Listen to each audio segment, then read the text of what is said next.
E aí, povo, beleza? Como estão todos? Meu nome é Marcos Carreiro.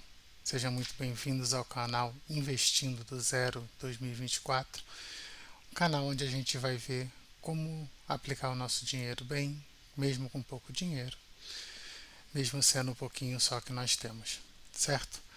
Esse é o quinto vídeo do canal, a parte 4 de tipos de investimento, uma visão inicial bem abrangente, digamos assim, do que são os tipos de investimentos básicos que nós temos. Nós já falamos sobre renda fixa e tesouro direto, já falamos sobre fundo de investimentos no vídeo passado e agora nós vamos falar das nossas ações. Mas antes disso, não se esqueça de curtir o vídeo, dar um likezinho aí, ajuda a beça. Se inscreva no canal, toque aí o sininho, ative o sininho das notificações para saber quando tem vídeo novo no canal, tá bom? E compartilha com todo mundo. É legal ver a quantidade de views aumentando um pouquinho, sempre dá uma motivação a mais, beleza? Bom, vamos lá então. Lembrando rapidamente, a ideia aqui é sempre estar investindo nesse começo pelo menos 10% do salário mínimo todos os meses, tá? Fiz o aporte inicial, hoje nós temos 136 foi o valor aplicado, 136,94. Estamos com saldo aqui de 137,67. Né? Valorização da Petro, a queda um pouquinho aqui da valor da B3, o fundo imobiliário também caiu um pouquinho e o nosso tesouro direto continua aqui no negativo. Também, de novo, não é uma preocupação agora, ok? Falando sobre aqui as ações. Da mesma forma que nós tivemos na explicação dos fundos imobiliários a questão do como que faz a composição do preço, ou seja, você tem o valor do imóvel, ele é dividido em cotas e essas cotas são negociadas na bolsa. Da mesma forma, você tem as empresas, que são as empresas de capital aberto, que nós chamamos. Essas empresas, elas dividem um determinado percentual do, do seu valor de mercado e colocam essa empresa à venda pela Bolsa de Valores.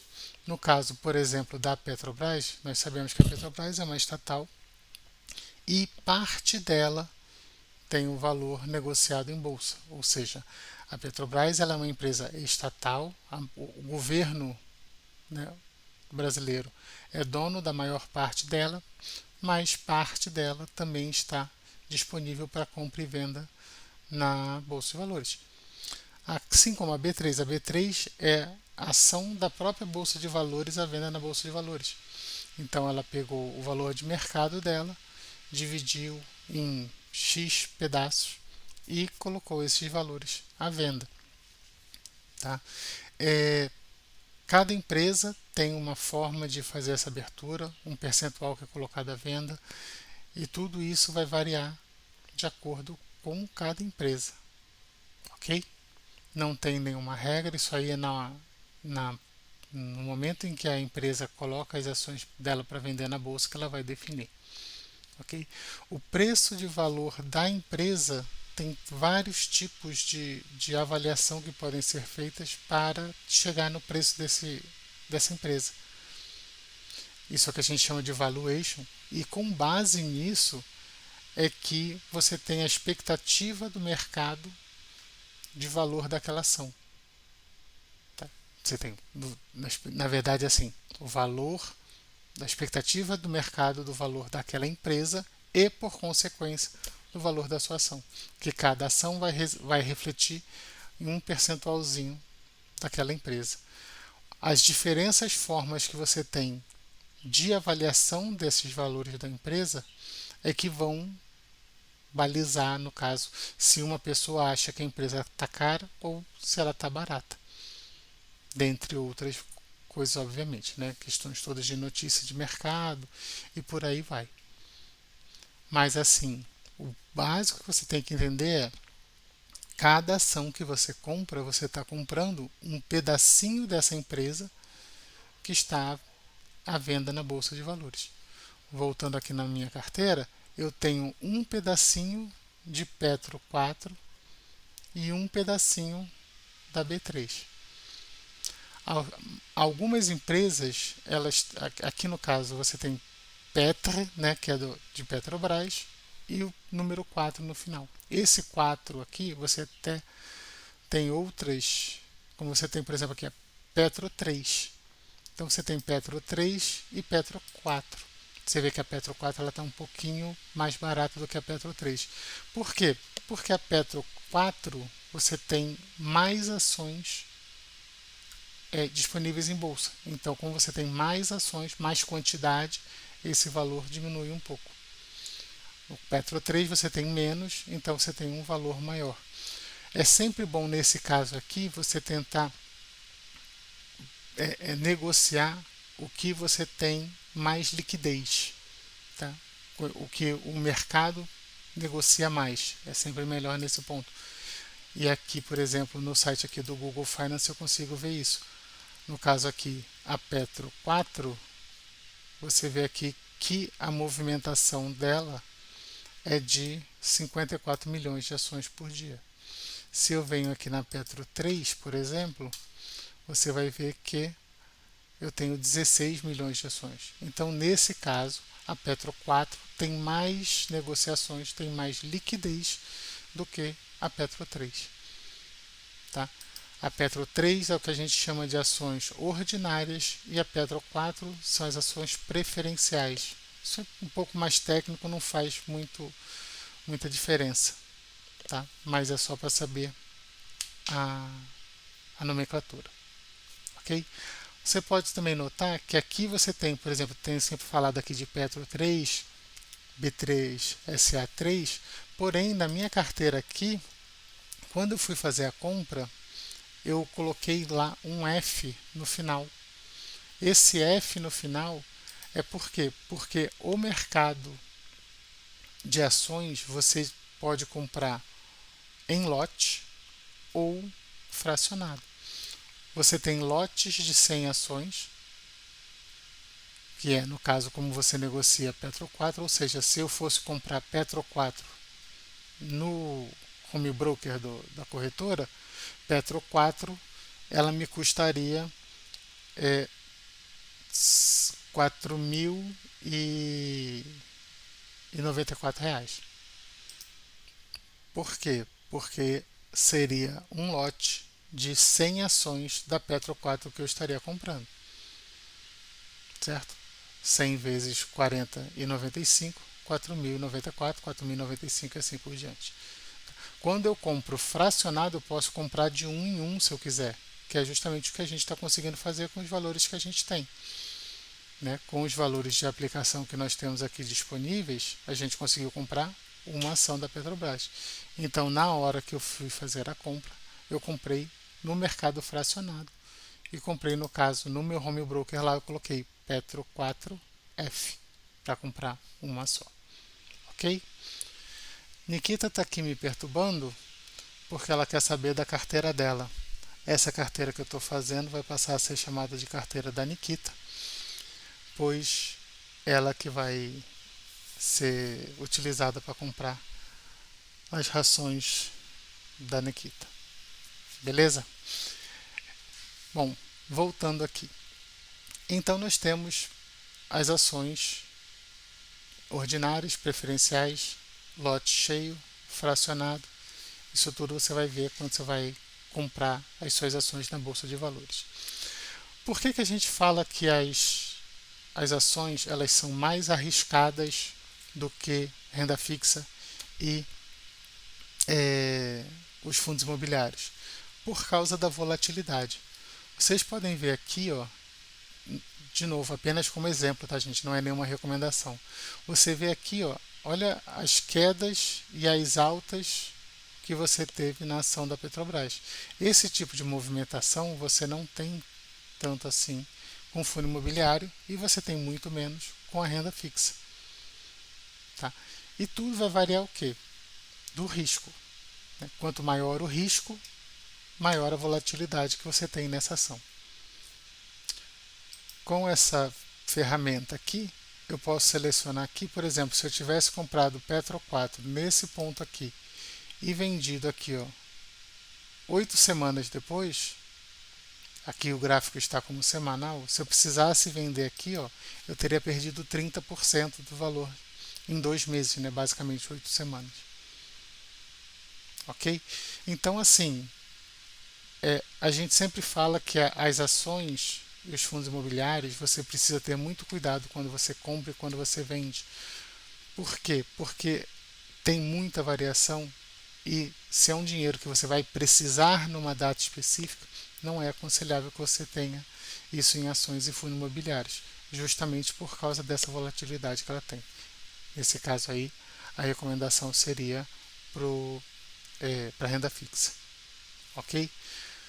Numa comparação aqui, eu fiz aqui uma comparação entre o B5P211. O B5P211 é um ETF, eu vou falar de ETF mais para frente um pouquinho, mas é como se fosse um índice que foi criado baseado em renda fixa. Você vê até aqui que ele oscila, mas ele oscila muito pouco, assim como é no caso o nosso Tesouro da IPCA. Então ele vai oscilar, mas você vê que ele está sempre crescendo. Por quê? Porque ele é uma renda fixa e ele está essa é a intenção. E comparado no caso aqui com Itaúsa, que é ITSA 4, você vê que num período aqui desde o começo de 2021, que foi quando começou esse gráfico, começo de 2021 para cá, ou seja, nos últimos 3 anos e 4 meses aí no caso, você vê que esse índice de renda fixa ele bateu Itaúsa. Itaúsa está no positivo, 14%, porém ela perdeu para um índice de renda fixa. Ou seja, a gente sempre fala na questão do risco-retorno, você comprando Itaúsa, você vê que você tem sim possibilidades de perda. Aqui, ó, novamente, ó, nós temos perdas aqui que chegaram a 25% quase.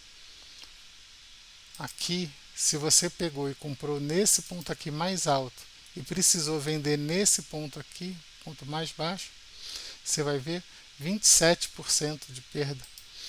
Então você tem um risco atrelado às ações e você espera ter um retorno maior. Nesse caso aqui, a Itaúsa não deu esse retorno maior do que a renda fixa. Mesmo que ele tivesse empatado com a renda fixa, seria considerado como sendo um rendimento pior. Por quê?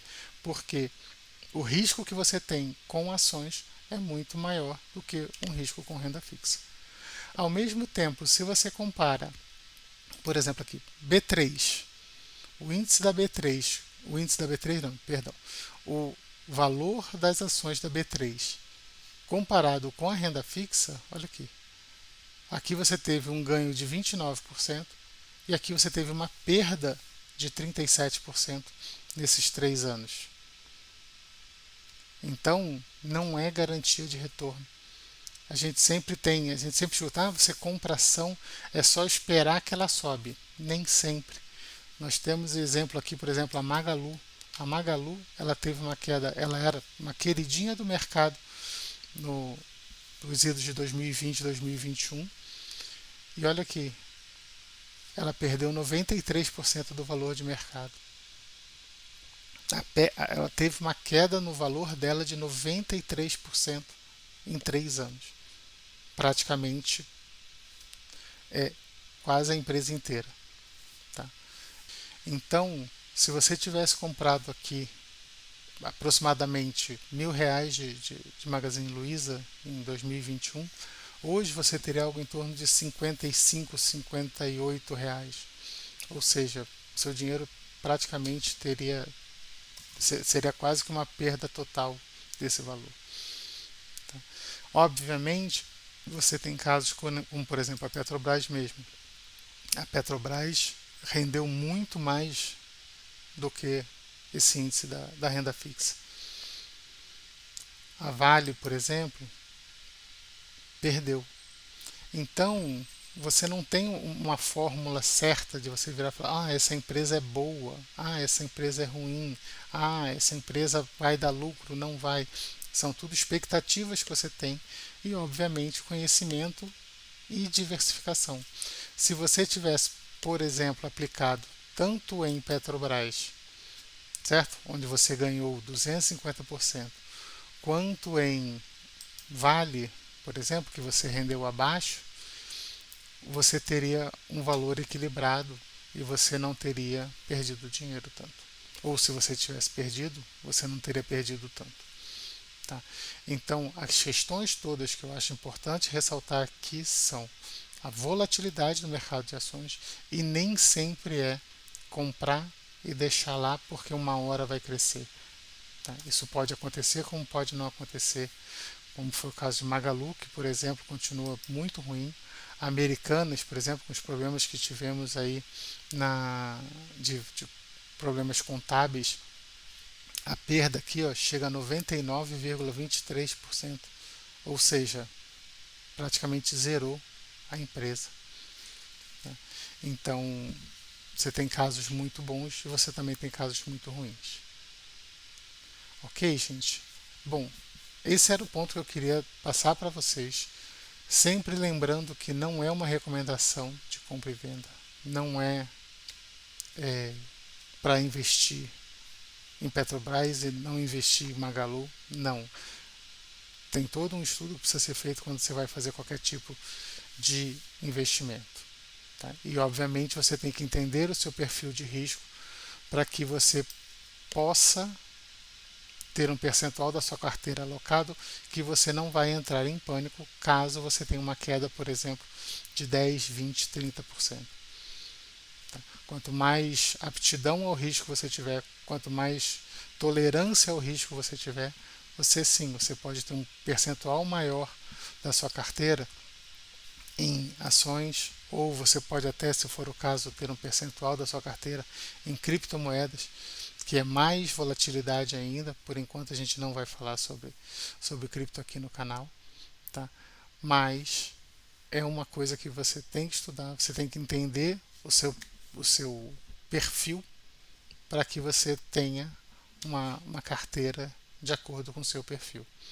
Até por isso você tem, quando você entra, abre uma conta na corretora, ele faz uma análise de perfil para dizer, você tem um perfil arrojado, você tem um perfil conservador, e aí ele te dá um direcionamento que você pode seguir.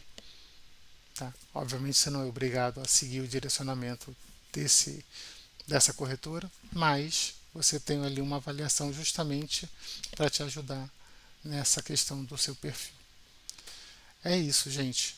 Falamos sobre os principais pontos, falamos sobre ações, sobre mercado fracionário, mercado de lote, ações ordinárias e preferenciais, tá?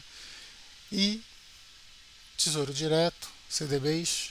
Acredito ter passado dado uma visão geral dos principais tipos de investimento que nós temos hoje no mercado. E nos vídeos seguintes a gente vai começar a falar mais especificamente sobre essas coisas, sobre os tipos mais específicos de investimento. Eu quero verificar, por exemplo, comparar um outro FII, um outro fundo imobiliário com o que eu tenho na carteira. Como que a gente faz isso? Ações. Que tipo de ações nós temos? Nós temos ações de elétricas, de commodities, de bancos, né? Então tem uma série de coisas aí que a gente vai abordar daqui para frente e eu espero que vocês continuem, estejam gostando do canal. Deixe aqui comentários sobre o que vocês gostariam de ver, sobre o que vocês acham que poderia ser abordado aqui no canal, o que vocês estão achando, o que vocês não estão gostando do canal. E não se esqueça, deixa o like, deixa um comentário, compartilhe com as pessoas que acham que pode ter interesse e nos vemos aí na quinta-feira com o próximo vídeo. Nós vamos falar sobre um pouquinho mais de fundos imobiliários.